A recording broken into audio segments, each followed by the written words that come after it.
part of that contract was that there was going to be no knowing of either what day it was going to be or what the cause was.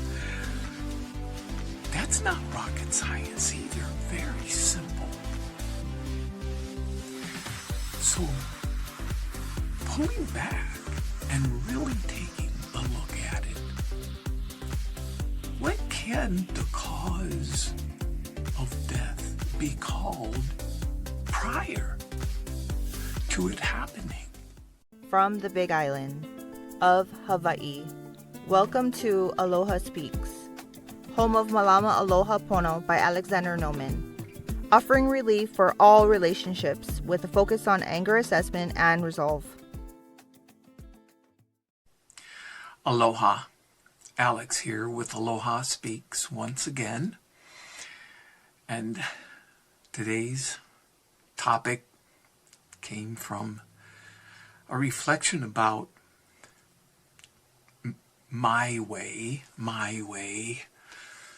and that it doesn't even really exist. It's a concoction of the imagination, and how it also is a concoction of the imagination that not my way doesn't exist, and that it is all a part of, to me, a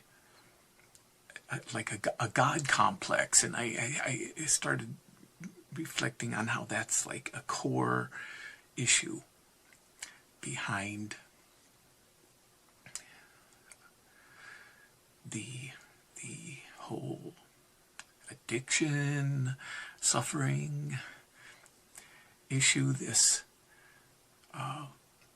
thing that the 12-step program is really fantastic at, especially the AA Book of Alcoholics Anonymous. And the reason I gravitate toward it is because it's not rocket science. It's simple. Even if it's such a thick book, but it has a lot of stories in it. There's 164 pages of the basic, but it's not even that. There's about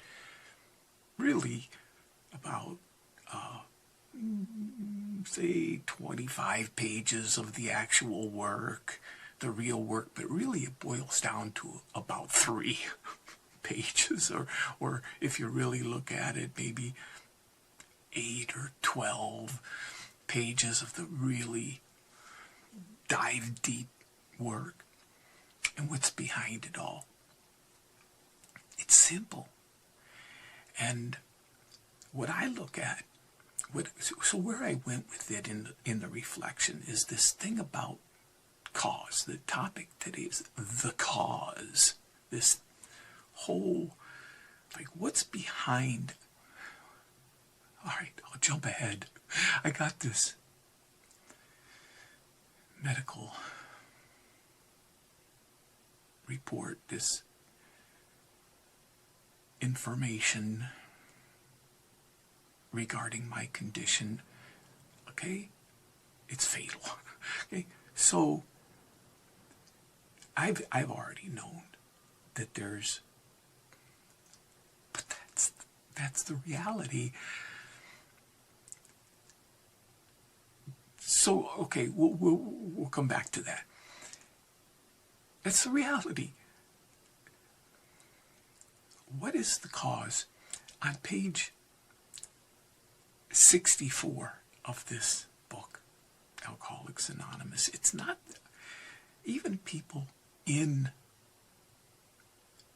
AA that were volunteers from the beginning, they called them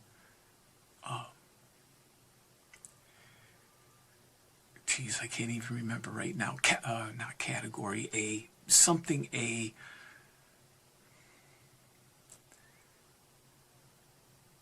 Normal people, we call them normies, people who were not non-alcoholics, that were involved with getting things off the ground, they read the book and said, this isn't just for you guys. This relates to everybody, because it does. It's not on page 64. It says, our liquor was but a symptom. So we had to get down to causes and conditions. That's at the top of page 64. So we had to get down to causes and conditions. The cause. What's the cause behind this malady?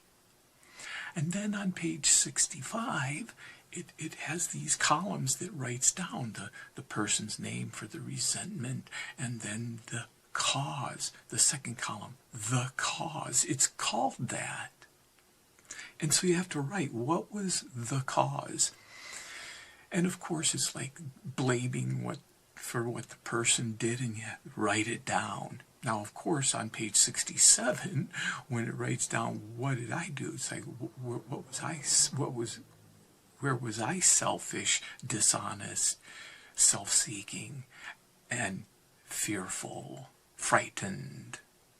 Then I have to write that down. It really changes things about what that column was, but even if it's intricate, it's still simple. There's no rocket science there. And then later in that paragraph, just a sentence later, when it says we disregard the other person entirely, where was I to blame? That's the fifth question. Then that's taking it back. It's referring back to page 62 then, which is a preview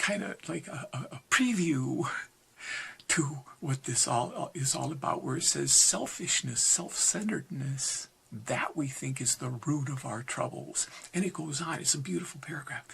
That's at the top of page, or just near the top of page 62.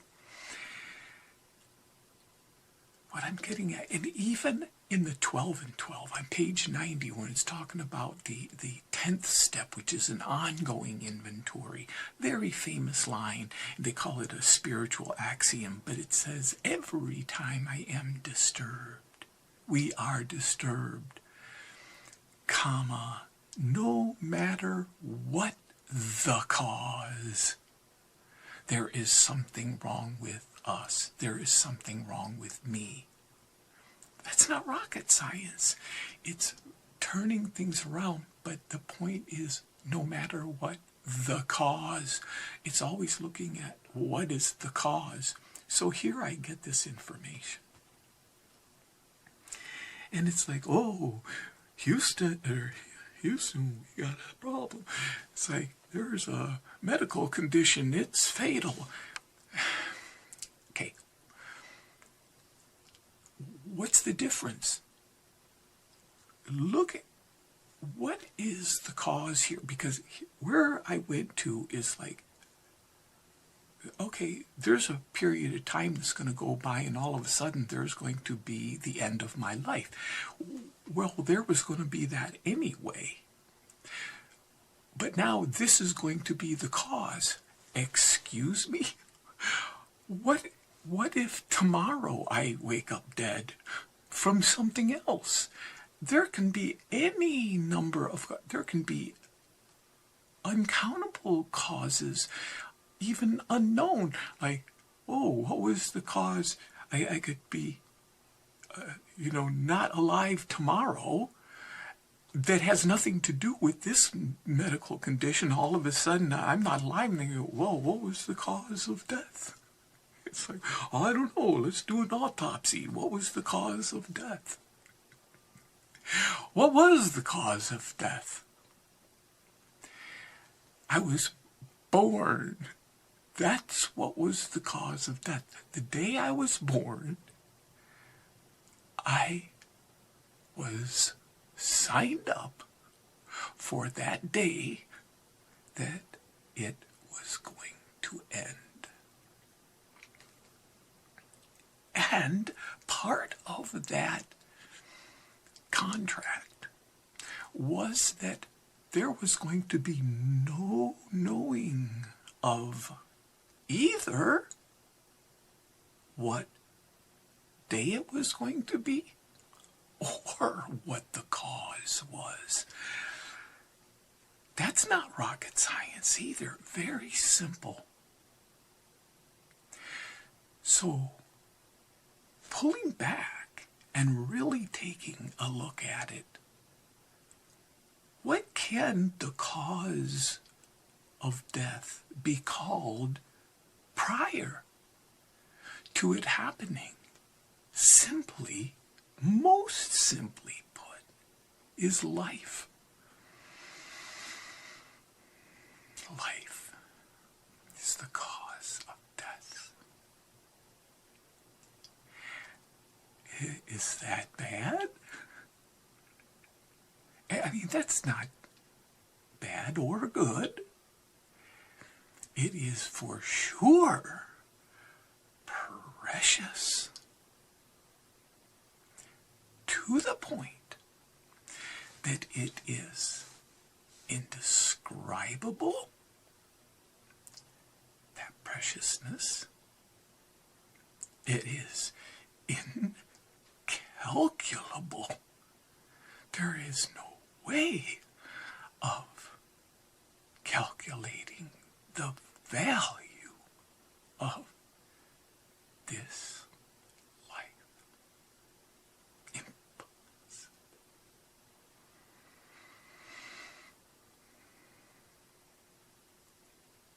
What? How glad I am to have the ability to make this assessment. Until next time, aloha.